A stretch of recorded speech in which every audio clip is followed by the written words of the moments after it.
Jesús, tú mismo hablaste, ya lo decía Eduardo, Kaliningrado es sobre todo, yo creo, un punto muy estratégico militar. Ahí están los misiles poderosísimos de Rusia, ahí hay tropas de élite. ¿Se van a quedar las amenazas de Putin contra Lituania y contra la Unión Europea por estar cercando y por prohibirle el paso de mercancía a Kaliningrado? ¿Ahí se van a quedar o sí va a ser algo realmente Putin para poder abrir ese pues tránsito de productos, o los van a dejar que se mueran de hambre, o qué va a pasar? Tú que estás allá, ¿cómo lo ves? La gente común y corriente, la gente de a pie, la clase media empoderada que vio sus ingresos incrementarse, esta generación de europeos que son hijos de la integración y de los resultados de la integración de la Unión Europea, principalmente de 1993 con el Tratado de Maastricht a la fecha, tienen comodidades, tienen lujos y tienen una vida cómoda que las generaciones que le anteceden ni siquiera se hubieran imaginado.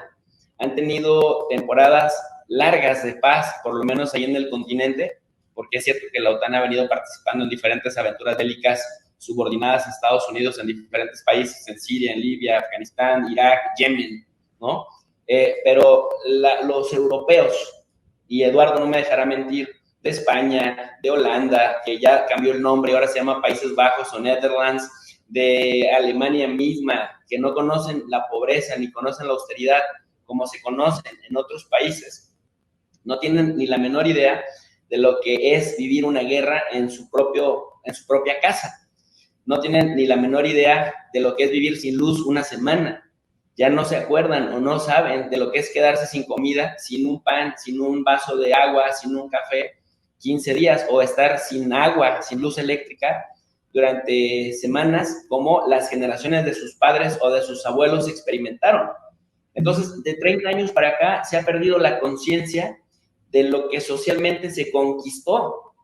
La Unión Europea como modelo de integración regional, aduanera, monetaria, migratoria, laboral, etcétera, es de verdad una cosa que hay que valorar y que hay que aplaudir, excepto cuando se vuelven por voluntad propia y por la rusofobia y la islamofobia que hay en Europa, y muy fuerte, subordinados voluntarios de Estados Unidos. Porque quienes van a pagar el precio de la locura que tú mencionabas hace un momento, que parecía que de un lado alguien se prepara con el manual del arte de la guerra y del otro lado un mercado en donde no se pueden poner de acuerdo porque siempre están peleándose, esa locura se va a desbordar y va a impactar todos los logros que ha costado décadas construir en Europa y que de verdad vale la pena retomar y tomar eso en cuenta. Los europeos no conocen la paz y no conocen la calma en décadas como la han conocido desde la seca, allá por 1952, después de la Segunda Guerra Mundial,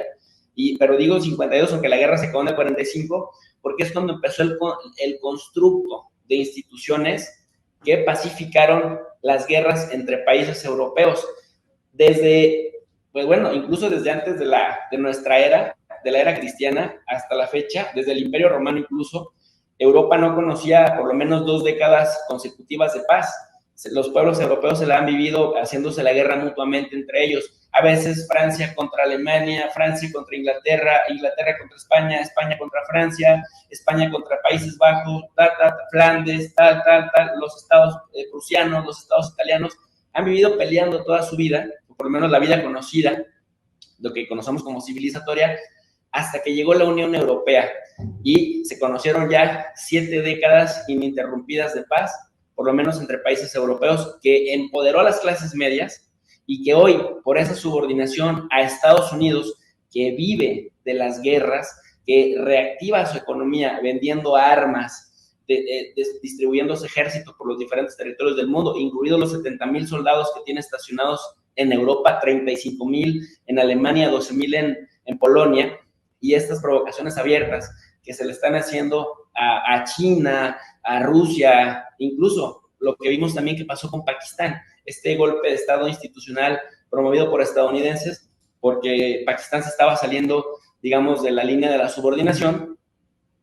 pues puede ser algo muy grave y puede llevarnos a una locura, ignorando que la gente lo único que busque es ser feliz. Mira, caminando en las playas de Barcelona, la gente está quitada de la pena, la gente quiere vivir bien, quiere estar tranquila, caminando por las calles de Ámsterdam, te das cuenta que la gente busca ir a museos, hacer su picnic tranquilamente, tener su trabajo seguro, tener su seguridad económica, laboral. Caminando por Berlín, la gente, bueno, está preocupada por el tema de encontrar un piso o un apartamento para vivir decentemente, pero los líderes, los políticos de alto nivel, que además parece que responden más a las órdenes de las grandes empresas, de los corporativos, ya sea los dedicados a la energía, ya sea los dedicados a las armas, incluso también las multinacionales de los medios de comunicación que desinforman más de lo que informan,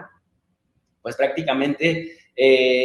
corremos el riesgo de caer en esta vorágine, Roberto, de la cual nos sea muy difícil recuperarnos, y también me incluyo como latinoamericano que vive en México, porque finalmente estamos en un contexto de interdependencia compleja en la cual lo que le pase a uno le pasa a todos, y por ejemplo, el tema de la inflación en diferentes puntos del orbe, el tema de la pandemia, nos lleva a observar sin ambivalencias lo interdependiente que está el planeta Tierra, de tal suerte que lo que pasa en un lado impacta casi de inmediato en el otro lado del planeta, aunque haya por ahí corrientes nacionalistas que digan que no, que fuchi los globalistas y que no sé qué. A final de cuentas, la realidad se impone más de lo que nosotros queramos imponer con nuestros conceptos. Entonces, en el caso de Kaliningrado particularmente, y retomo lo que decía Eduardo, hay líderes irresponsables que en lugar de utilizar las herramientas de la política, las herramientas de la diplomacia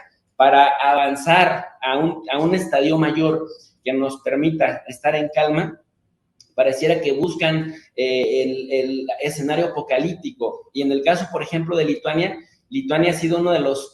países, junto con los otros dos bálticos, que al amparo de que dicen que tienen memoria histórica y se recuerdan lo horrible que es vivir bajo el yugo de Moscú, han estado incluso aprobando leyes que permitan a los civiles lituanos incorporarse como mercenarios a los ejércitos ucranianos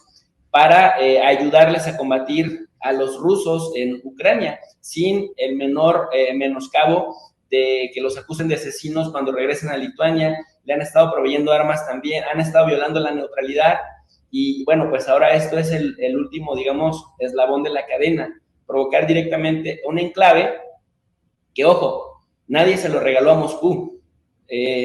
Si nos remitimos a la Segunda Guerra Mundial, fueron los nazis los que rompieron el pacto Molotov-Ribbentrop, y a base de sangre y a base de mucho derramamiento de vidas, el Ejército Rojo conquistó ese lugar y empezó la rusificación de la zona. Entonces,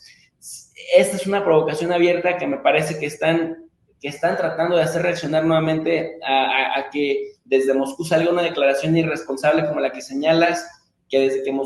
desde Moscú hagan un acto, un paso en falso para poder justificar, entonces sí, otra escalada de sanciones que cada vez cierre más la puerta a la negociación política y diplomática, querido Roberto.